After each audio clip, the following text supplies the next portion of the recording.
Secret Agent Macintosh Whispers. Chapter 1. A Letter. Ponyville was never an interesting place at first glance. It was just another town with normal towny things to deal with. Not too far from Canterlot, and not too slow, just rather normal. Then, of course, there was the whole ordeal with Nightmare Moon and the Elements of Harmony, and the rest is history. But even after that ruckus, it looked and felt like a normal town. As long as you stayed away from people like Pinkie Pie or Twilight Sparkle, a pony could carry on without having to deal with too much surprise or chaos. They might even miss an Ursa Minor rampaging through the market, or if they tried exceptionally hard, they could even miss the Great Parasprite infestation. There were many unusual happenings, most too many to count. As normal as the town of Ponyville appeared on the surface, it would always turn into an unbelievable culmination of coincidence and oddity if any pony was to look deeper. And there was one pony, only one, who was just like that town. A stallion who knew so many secrets, knew times that should be far beyond him. A stallion who had fraternized with royalty and seen far more than he should have. Yes, he and that town were very similar. They both worked very hard, endlessly so, and they both appeared like they would never give up. An idea that seemed to be very hard at work this very day, on the edge of Ponyville in a dirt field. Big Macintosh plowing the ground like he often did, with an air of resoluteness and strength about him as he did so. It was hot out, too hot, too early, and Big Mac decided to assume that the weather pegasi must have made some sort of mistake. He was sweating, mostly from the heat, but also from the exertion he must have done a million times before. Sometimes Applejack would help him, but she was with her friends today, like she was more and more often these days. He told her that she could go. Still, no matter how hard he tried, he couldn't stop thinking that he wanted her here, with him. That was how he always wanted it, to be with her. No matter if it was in this heat, trudging through the dry earth that would get on their hooves and coats. Big Mac grunted as he hit a particular tough patch of dirt. Maybe she would come back soon. That would be nice, he thought. A different kind of thought entered his mind, one which had been nagging him for a long time. He hated those thoughts, and how they stuck to the back of his mind so often. So instead he thought of the other, also loathsome thought that plagued his mind lately. Well, loathsome wasn't quite so accurate. The truth was he was split on the topic. On one hoof it was what he had been waiting for so long, hoping that he would finally be able to have an adventure again. On the other hoof he had been dreading it. The letter came in the mail exactly 1 week ago. It had no return address, but he knew exactly who the sender was. He put off opening it for as long as he could. Instead, he held it in his hoof as he propped up the mailbox Derpy broke upon delivery. He opened it when he was alone in his room, his hooves shaking as he read it. Yet he was able to breathe a sigh of relief when he was done. All it told him to do was be prepared. He had almost laughed at that. He had been prepared for the past year. But there was something in the tone that gave him an ominous feel. Something was definitely going to happen again, and it was going to happen soon. "We might need your help in the future. When the time comes, will you help us for Princess and Country?" asked the blue stallion. Big Macintosh sighed, trying to push that memory out of his mind as well. It seemed there was nothing he liked to think about lately, so instead of thinking, he concentrated on his work, the plowing. Just pure physical labor to get his mind off of things. Big Macintosh was nothing if not a farm stallion. He worked day after day, for the family, for the farm, for the apples, and he worked hard. There were many ponies, far too many, that thought he was stupid because he never talked. But there is a thing that ponies do when they don't talk. They think. And there was rarely a pony in all of Equestria who thought as much as he did. Equally, there was not a pony in all of Equestria life who thought as poor about Big Macintosh as Big Macintosh did. In his own opinion, he was a horrible stallion, a weak thing. Not by the physical standards that all the mares of Ponyville seemed to compare him to, but in every other aspect. He was simply weak. When Applejack left for Canterlot, he cried every day until she came back, or the time she told him she was not coming back to Ponyville, or seemingly every time she was away. He was weak for snuggling with that weird rag doll at night. Farming was his life, and so was Applejack. In Big Macintosh's opinion, there was no mare more beautiful or more innocent than his sister dearest. He felt the tug again. It made him angry after he felt it. Then sad. A year ago he was injured, and Applejack wore herself ragged trying to buck all the apples. That made him feel sad too. But in those days there were so many things that made him feel sad. He tried to do what chores that Granny Smith gave him, but they could only occupy him so much. So he tried his hoof at writing to keep himself occupied. He wrote, and drew a little bit too, about all the marvelous things that he had seen, all the secrets he found. the times that he kept hidden from even Applejack and all of Ponyville. All his guilts, prides, and even a few stories, all in a little journal of his own. All the while he put on the best stoic face that he could for every pony else. He couldn't show them how he felt.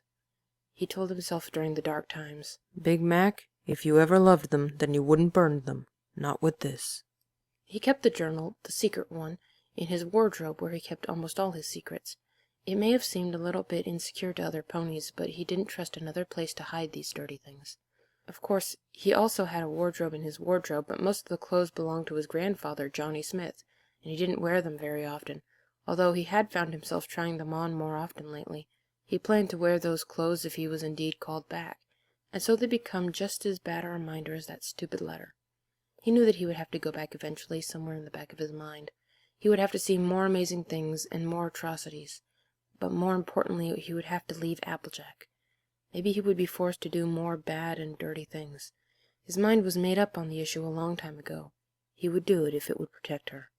Big Macintosh found himself tearing up as those horrible thoughts burned again in his mind. He felt as though he would break down any moment now.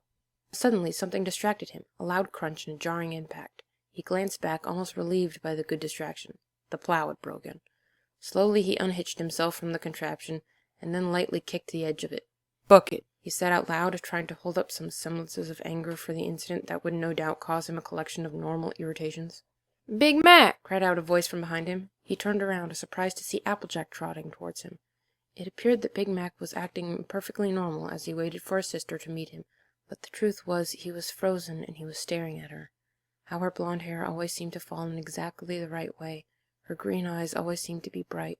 Her light coat and apple cutie mark always seemed to be what his eyes were begging to see. Oh, how beautiful she was! To him everything seemed so perfect about her. But he often had to remind himself that beneath and within Applejack was just as beautiful, the very essence of honesty as the world came to know her, and the kind and strong mare that Big Mac loved. He surprised himself that he allowed the thought to break through while he was in her presence. He did love Applejack, and in more ways than he could ever let her know. "Howdy there, Applejack," he finally managed to say. She was smiling. Obviously she had had a good time with her friends. "Yeah, howdy to you too. I got a letter for you. A little bit odd, though. No return address. Oh, and Derpy broke the mailbox again," Applejack told him. Big Macintosh blinked. He ignored the compulsion to look to the ground in self-pity and shame. So it really was time, then. Doing his best not to hesitate, he accepted the letter and stuck it between the yoke and his neck. He knew it would be sweaty and damp when he tried to read it, but he didn't care. Reading it wasn't going to be a pleasant experience anyway. "Thanks a bundle, Applejack. As you can see, the plow is broke. You go ahead to the house. I'll drag it up to the barn," he said.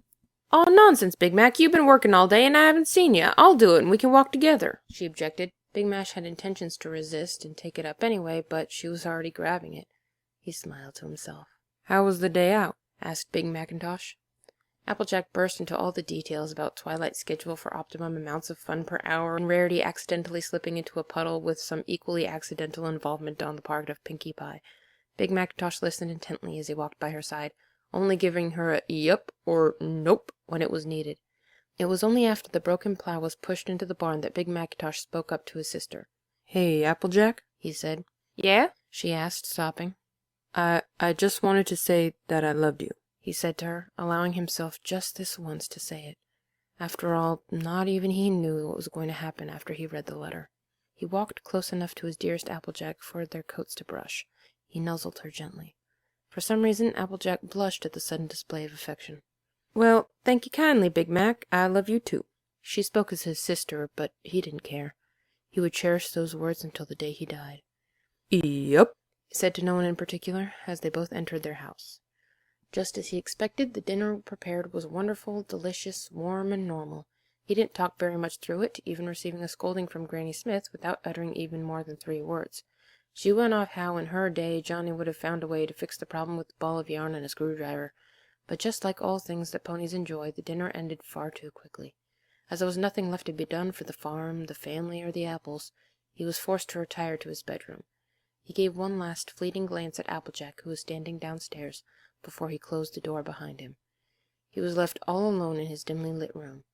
Sighing, he took off his yoke and brought out the wrinkled letter in front of him so that he could stare. Don't worry. If it's a letter, then it's nothing catastrophic, but I promise that I won't send for your help unless the situation is dire," the blue stallion had told him.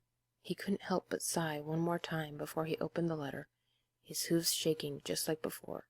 His eyes grew wide and his throat whimpered as he saw what lay inside. 51, 93, 59, 0, 45. 9 numbers. His summons. Big Macintosh closed his eyes tightly, so hard that it hurt. "Pull yourself together, Stallion," he muttered to himself. "Everything will be all right." But suddenly he rejected that idea. "No, you will be more than all right, you understand? You will be bucking brilliant," he whispered sternly. He stood to his hooves defiantly and trotted over to the wardrobe, opening it without any sign of hesitation. He grabbed the first suit, his grandfather's suit, and with a near comical fury he put it on. It was a dark and black thing, complete with a gray vest and a slick black bow tie. Last he put on the old brown coat, untouched since the death of his old Grandpa Smith. Some of the knickknacks were still in the pockets, but Big Mac decided not to mess with them. Finally he diverted his attention to the box at the very bottom of his wardrobe. Swallowing once, he quickly tapped in a combination to make it open, revealing something that Big Macintosh could only describe as revolting. Something that didn't belong to him, but rather to a dead pony. The blue stallion and the dead pony had called it a vortex manipulator, a tiny little device that stripped to his ankle and was encased in cool black material. Big Macintosh forced his hoofs to take the horrid thing and strap it to his ankle. It gave him shivers when it was on. He then turned back to the letter, trying to follow the old instructions as best he could, typed in the numbers that were sent to him into his vortex manipulator. Big Macintosh looked at himself in the mirror. He looked so strange, almost like the kind of secret agent that came from a film. He found that he liked it a little.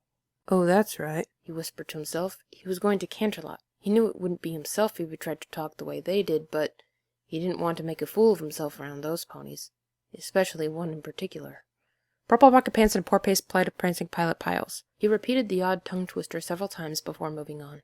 3 trotting tailors tied 20 tabby timed tables in a triangle. The sun was long set by the time he was satisfied. He took a deep breath and picked up a letter he had written before he walked out his door, knowing that he had one last thing to do before he left. He trotted on the tips of his hooves, careful to not make a single noise that wake a single soul. He placed his hoof-written letter on the kitchen table and then slowly opened the back door, making sure it did not creak. From there he broke into a gallop, seemingly fleeing from everything he loved in that darkness. He galloped and galloped and galloped, never stopping until he reached another secret place. The place was hidden behind a growth of brambles not too far from one of their apple orchards. There lay Big Macintosh's greatest grievance, the thing he hated most in the entire world other than himself. The inscription on the wooden marker read as thus: "Here lies the body of Captain John Hart, a pony who once trotted in eternity." Big Mac stared at it with guilt. He was a dirty pony because of what he did. Those memories burned within his mind, the memories of the pony he killed. The deceased wasn't a good pony, far from it, but he was still a life that Big Macintosh crushed with a swift kick from his hind hooves. And it was because of that wretched pony that Big Macintosh hated himself more than any other pony alive. He remembered what the blue stallion had said. "When the time comes, will you help us for Princess and Country?" "No," he declared to himself. "For Applejack." He activated the vortex manipulator and disappeared.